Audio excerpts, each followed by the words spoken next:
Have you ever wondered why it seems so hard for many men to talk about what is really going on inside? You might ask a guy, "How are you?" And the default answer is almost always, "I'm good," even when it's clear something is wrong.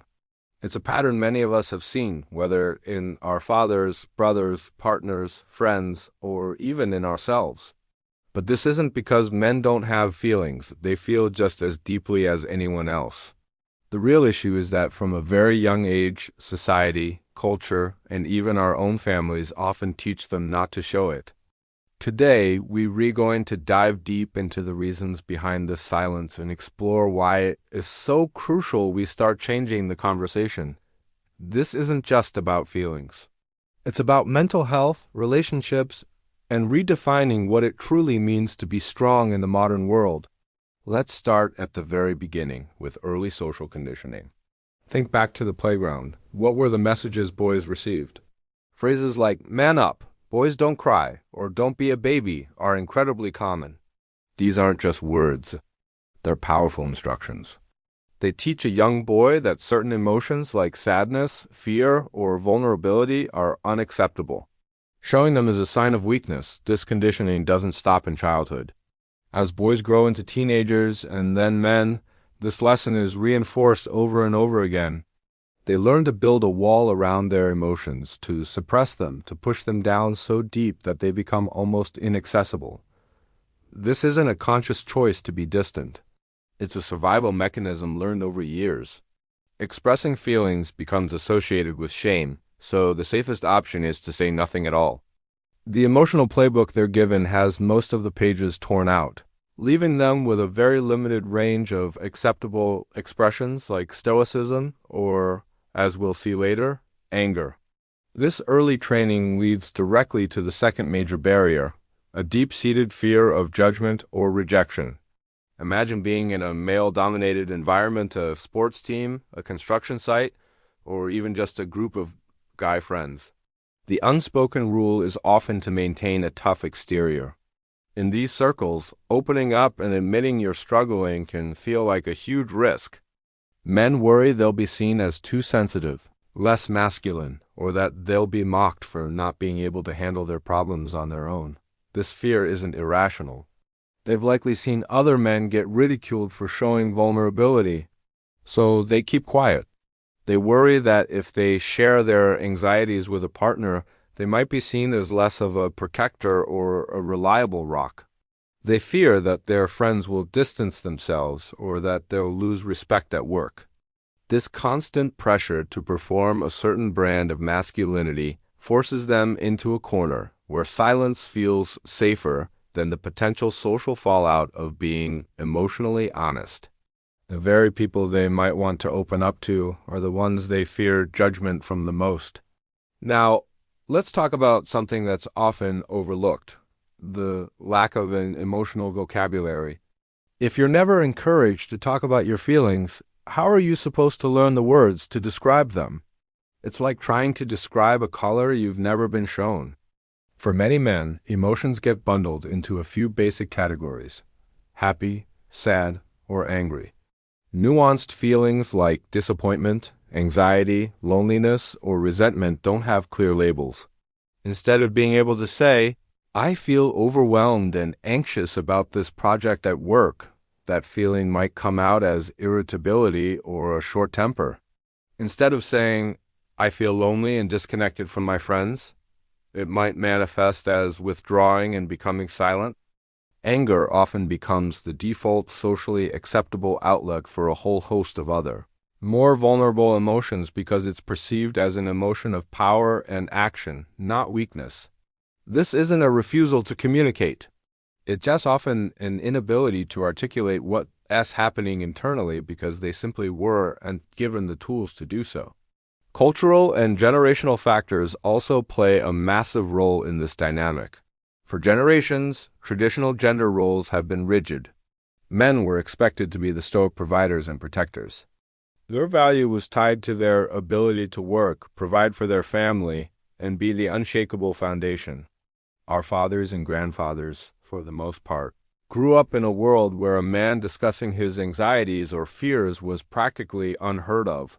They weren't modeled this behavior, so they couldn't pass it down.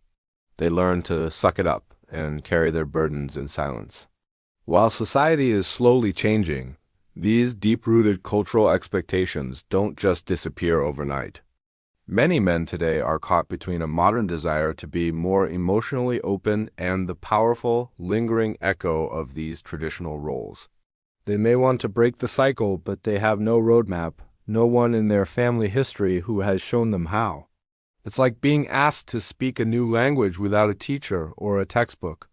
Another powerful, yet often noble, reason men stay silent is the fear of burdening others. This is a crucial point. It's not always about fearing judgment. Sometimes it's about a deep sense of responsibility and protection. Many men believe it's their job to be the strong one, the person who supports everyone else. In their minds, admitting they're struggling is equivalent to placing their problems onto the shoulders of their loved ones, their partner, their family, their friends. They think, she's already dealing with so much, I can't add my worries to her plate. Or, my friends look to me for strength, I can't let them down. This protective instinct, while coming from a place of love, can be incredibly isolating. It creates a dynamic where they give support but feel unable to receive it. They become the emotional anchor for everyone else, all while feeling like they're quietly drowning. This self-imposed isolation prevents them from getting the very support that could help them be an even better partner, friend, and support system in the long run. When you spend years and years suppressing your feelings, something else begins to happen. Emotional numbing. Think of it like a muscle. If you never use it, it atrophies. When men constantly push away sadness, ignore fear, and avoid vulnerability, their ability to even recognize those emotions starts to fade. It's a coping mechanism.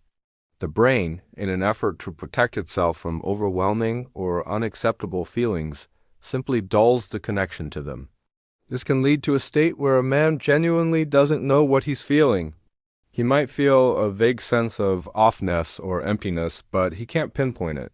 This numbing can be a defense against pain, but it also blocks out joy, connection, and intimacy. It makes it hard to connect with others on a deep level because that requires emotional access. When someone asks, "What's wrong?" the honest answer might be, "I don't know, not because he's hiding something, but because he's become disconnected from his own inner world." Finally, we can't ignore the massive impact of media and role models. Think about the male heroes we see in movies and on TV. How many of them solve their problems by sitting down and having a heartfelt conversation about their feelings? Very few. More often, the hero is the stoic, silent type who solves problems with his fists, his intellect, or a grand, dramatic action. The emotionally expressive man is often portrayed as the sidekick, the comic relief, or weak. This constant reinforcement of the action over words male archetype sends a powerful message. Strong men do and talk, they do. Without visible role models who demonstrate that vulnerability can coexist with strength, that emotional honesty is a form of courage, it's difficult for men to imagine a different way of being. They are shown one version of strength, and it's a silent one. So, with all these barriers, how do we start to change the narrative? It's not about fixing men. It's about fixing the outdated and harmful expectations we place on them. The first step is to normalize vulnerability. We need to collectively reframe sharing feelings not as a weakness, but as an act of immense strength and courage. It takes guts to be honest about what's going on inside. Next, we need to encourage emotional education from a young age for both boys and girls. Teaching children the vocabulary to name and express their emotions healthfully is a fundamental life skill. Then, we must create safe spaces. This could be within a relationship, a friendship, a men's group, or with a therapist. Men need non-judgmental environments where they know they can open up without fear of ridicule. And finally, those who are able need to model this openness. When leaders, fathers, and friends demonstrate emotional honesty, it gives other men permission to do the same. In the end, the issue is clear. Men don't struggle to feel. They struggle to express what they feel because society hasn't given them the space, the tools, or the permission to do so. But we can change that. It starts with empathy, with understanding the immense pressure they're under. It starts with a collective decision to redefine strength, not as the absence of emotion, but as the courage to face it. By fostering a world where men can be both strong and sensitive, we don't just help them. We build healthier relationships, stronger families, and a more compassionate society for everyone. Thank you so much for watching. If this conversation resonated with you, please give this video a thumbs up and share it with someone who might need to hear it. And don't forget to subscribe for more content that challenges the way we think. We'd love to hear your thoughts in the comments below. Take care.